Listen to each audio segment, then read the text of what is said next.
ভাৰতবৰ্ষই স্বাধীনতা লাভ কৰাৰ পিছত আমাৰ ৰাজ্যত এগৰাকীয়ে স্বাস্থ্যমন্ত্ৰীৰ দায়িত্ব লাভ কৰি আচলতে গোটেই বিভাগটোত এক আমূল পৰিৱৰ্তন আনিবলৈ সক্ষম হৈছে আৰু সেয়াই হ'ল মুখ্যমন্ত্ৰী ডক্টৰ হিমন্ত বিশ্ব শৰ্মা। আজি আমি তেওঁৰ এটা কাম দেখুৱাবলৈ বিচাৰিছোঁ, যিটো কামে আচলতে স্বাস্থ্য বিভাগৰ কৰ্মচাৰীয়ে হওক, ৰাইজ হওক বা ইয়াৰ ৰোগীসকলে হওক, সকলোৱে কিন্তু ভূয়সী প্ৰশংসা কৰা পৰিলক্ষিত হৈছে। সেয়া হ'ল এতিয়াৰে পৰা যিসমূহ ৰোগীৰ বিছনা চাদৰে হওক বা যিসমূহ সামগ্ৰী থাকিব চাফ চিকুণতাৰ বাবে, সেই সামগ্ৰীসমূহ প্ৰতিটো বাৰত এটা বেলেগ বেলেগ ৰঙৰ আচলতে সেই বিছনা চাদৰকে ধৰি অন্যান্য সামগ্ৰীসমূহ থাকিব। মই দেখুৱাই লৈছোঁ। প্ৰথমতে দেখিবলৈ পাইছে এগৰাকী ইয়াত ৰোগী আছে আৰু আজি বৃহস্পতিবাৰ, গতিকে আজি এই বৃহস্পতিবাৰে নলবাৰী চিকিৎসা মহাবিদ্যালয়ত এই বগা বিছনা চাদৰ দিয়া হৈছে। হয়তো কাইলৈ শুকুৰবাৰ থাকিব, কাইলৈ আকৌ বেলেগ ৰঙৰ এখন বিছনা চাদৰ ইয়াত আহি পোৱা যাব। গতিকে চাফ চিকুণতাৰ ক্ষেত্ৰত একেখন বিছনা চাদৰকে যাতে বাৰে বাৰে ব্যৱহাৰ কৰি থকা নহয় বা চাফ চিকুণতাৰ ক্ষেত্ৰত যাতে আমি কিছু সজাগ হ'ব পাৰোঁ বা যাতে ৰোগীসকলে এক চাফ চিকুণতাৰ এক স্বচ্ছতাৰ এক তেওঁলোকে আভাস পায়, তাৰ বাবে তেওঁলোকে ব্যৱস্থা কৰিছে। দেখিবলৈ পাইছে ইয়াতো বৃহস্পতিবাৰ লিখা আছে আৰু এনেকুৱা ধৰণে সকলো যিসমূহ থাকিব ইয়াত বিছনা চাদৰ, সেই বিছনা চাদৰসমূহ এনেকুৱা ধৰণে ইয়াত লিখা থাকিব। মই দেখুৱাই আছোঁ। আমি এতিয়া আছোঁ নলবাৰী মেডিকেল কলেজ আৰু হাস্পাতালত আমি উপস্থিত আছোঁ। নলবাৰী মেডিকেল কলেজত মই উপস্থিত আছোঁ। এয়া ভিতৰ ভাগৰ দৃশ্য। এয়া হ'ল প্ৰসূতি বিভাগৰ এটা কোঠা। তাত ইতিমধ্যে তেওঁলোকে আৰম্ভ কৰিছে। মোৰ লগত এই যিখন চিকিৎসা মহাবিদ্যালয়, ইয়াৰ অধ্যক্ষ ডাঙৰীয়া আছে মোৰ লগত। মই কথা পাতিবলৈ চেষ্টা কৰিম। কেনেকুৱা হ'ব আৰু আচল চিষ্টেমটো কেনেকুৱা হ'ব অকণমান কৈ দিব নেকি? আমাৰ যেতিয়া আমাৰ মাননীয় মুখ্যমন্ত্ৰী মহোদয়ে টুইট কৰিছিলে, লগে লগে আমাৰ কমিশ্যনাৰ সিদ্ধাৰ্থ সিং ছাৰে আমাক ডাইৰেকশ্যন দিছিলে যে প্ৰতিখন চিকিৎসা মহাবিদ্যালয়ৰ বেডশ্বীটবিলাক নামাকৰণ কৰিব লাগে ডে ৱাইজ, আৰু তেতিয়া সেই প্ৰপাৰ চাফ চিকুণতাটো মেইনটেইন হয়। লগে লগে আমি কি কৰিছিলোঁ, যিমানখিনি আমাৰ ষ্টকত আছে সেইখিনি আমি নতুনকৈ কৰি আমি কি কৰিলোঁ, আমাৰ নিজৰ কলেজৰ লগটো আৰু বিভিন্ন বাৰ লৈ, ৰবিবাৰ সোমবাৰ মঙলবাৰ এনেকৈ বিভিন্ন বাৰ লৈ আমি ফেজ ৱাইজ আমি আৰম্ভ কৰিলোঁ আৰু প্ৰথমবাৰৰ বাবে আমি ইয়াতে আৰম্ভ কৰিছোঁ আৰু এনেধৰণে আমি চলাই লৈ যাম। ইয়াৰ ফলত কি হ'ব, স্বচ্ছতাৰ যিটো কথা আহিছে, স্বচ্ছতাটো পূৰা মেইনটেইন হ'ব।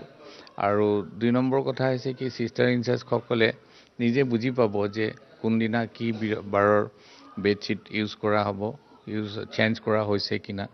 গতিকে এই গোটেইখিনিবিলাক মিলি এটা ভাল স্বচ্ছ পৰিৱেশ এটা সৃষ্টি কৰাত সহায় কৰিব। মোৰ লগত ছুপাৰিণ্টেণ্ডেণ্ট ছাৰ আছে, মোৰ লগত মই কথা পাতিবলৈ চেষ্টা কৰিম। আমি প্ৰায়ে দেখা পাওঁ যে আচলতে মেডিকেল কলেজেই হওক বা চিকিৎসালয় হওক, অন্য চিকিৎসালয় কিছু লেতেৰা পৰিৱেশ থাকে, কিন্তু ইয়াত আমি আহি দেখিছোঁ সম্পূৰ্ণ চাফ চিকুণতা ইয়াত উপলব্ধ হৈছে। মই কথাটো কোৱা নাই, আমাৰ কেমেৰাই কথা কৈছে, ছবিয়ে কথা কৈছে। আৰু এই যিটো বিছনা চাদৰ দিয়া হ'ব, আমি দেখা পাইছোঁ ইয়াত বৃহস্পতিবাৰৰ দিনা, বৃহস্পতিবাৰ লিখা আছে, আজি বৃহস্পতিবাৰ। গতিকে কেনেকুৱা ধৰণে ৰংটো কেনেকুৱা হ'ব, সদায় বেলেগ ৰং থাকিব নেকি, অকণমান ক'ব নেকি? আমাৰ আচলতে এট প্ৰেজেণ্ট আমাৰ যিখিনি এভেইলেবল বিছনা চাদৰ আছে, সেইখিনি বিছনা চাদৰক আমি টাৰ্গেট কৰি লৈ ডেটো আমাৰ প্ৰিন্সিপাল ছাৰে যেনেকৈ কৈছিল লগো আৰু বাৰটো দি আৰু ফেজ ৱাইজ আমি নেক্সট যিখিনি আমি লট ল'ম, আমাৰ এনে ডিচিশ্যনো হৈছে আমি 5G 7টা ৰঙৰ যিটো ৰামধেনুৰ 7টা ৰং আছে, সেই ৰঙৰ আমি বিছনা চাদৰ ল'ম আৰু তাত আমাৰ লগতো দিম। তো 7 ৰং হ'ব। ৰংটো ৰবিবাৰৰ বেলেগ ৰং হ'ব, সোমবাৰৰ বেলেগ হ'ব, মঙলবাৰ বুধবাৰ বেলেগ বেলেগ ৰং হ'ব। আমি ফেজ ৱাইজ কৰি আছোঁ। যিহেতু ছাৰে আমাক ক'লে, আমাৰ ছাৰে যে মাননীয় মুখ্যমন্ত্ৰী ডাঙৰীয়া নিৰ্দেশ মৰ্মে আমাৰ কমিশ্যনাৰ ছাৰে দিয়াৰ লগে লগে আমি যিহেতু আমাৰ ফেচিলিটিখিনি আছে, আমাৰ কেপাবিলিটিখিনি আছে, সেইকাৰণে আমিয়ে ষ্টাৰ্ট কৰি দিছোঁ যোৱা ৰবিবাৰৰ পৰা। নলবাৰী মেডিকেল কলেজে প্ৰথম আৰম্ভ কৰিছে। আপোনালোকক আচলতে ধন্যবাদ জনাইছোঁ, কাৰণ আপোনালোকে এই ক্ষেত্ৰত স্বচ্ছতাৰ ক্ষেত্ৰত আৰু এটা খোজ আমি যিটো আৰু এটা খোজ দিছোঁ আমি আগৰ পিনে, গতিকে দেখিবলৈ পাইছে ইয়াত মই এটা কথা ক'ব বিচাৰিছোঁ যে নলবাৰী মেডিকেল কলেজে হ'ল প্ৰথমখন অসমৰ মহাবিদ্যালয়, চিকিৎসা মহাবিদ্যালয়, যিয়ে আচলতে এই সমগ্ৰ প্ৰক্ৰিয়াটো আৰম্ভ কৰিছে। মুখ্যমন্ত্ৰী ডাঙৰীয়াই ইণ্টাৰনেটত তেওঁ প্ৰত্যক্ষ কৰিছিল আৰু তাৰ পিছতে আচলতে এই যিটো ছিষ্টেম, এই ছিষ্টেমটোৰ কথা তেওঁ সপোন পুহি ৰাখিছিল। মই উল্লেখ কৰিছোঁ যে স্বাধীনতা লাভৰ পিছত এগৰাকীয়ে স্বাস্থ্যমন্ত্ৰী যিগৰাকীয়ে আচলতে আমূল পৰিৱৰ্তন আনিবলৈ সক্ষম হৈছে স্বাস্থ্য বিভাগত, সেয়া হ'ল বৰ্তমানৰ মুখ্যমন্ত্ৰী ডক্টৰ হিমন্ত বিশ্ব শৰ্মা। আচলতে ইয়াত ৰোগীসকলো আছে, আমি পিছত কথা পাতিবলৈ চেষ্টা কৰিম।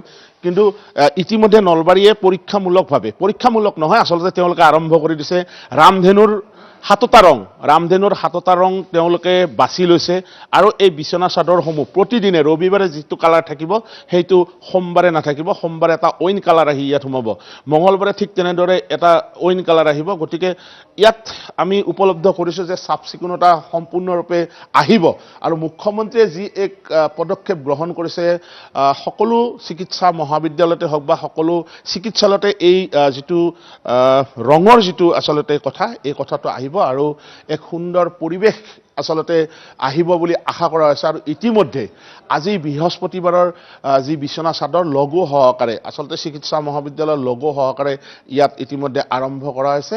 পৰৱৰ্তী পৰ্যায়ত আমি আকৌ পোনপটীয়া সম্প্ৰচাৰলৈ যাম, কিন্তু এটা কথাই ক'ব লাগিব যে মুখ্যমন্ত্ৰীৰ যিয়ে সিদ্ধান্ত, সেই সিদ্ধান্তই কিন্তু স্বাস্থ্য বিভাগৰ কৰ্মচাৰীসকলকো যথেষ্ট আনন্দিত কৰি তোলা হৈছে, কাৰণ স্বচ্ছতাৰ দিশত তেওঁলোকে আৰু এখোজ আগবাঢ়িব পাৰিব।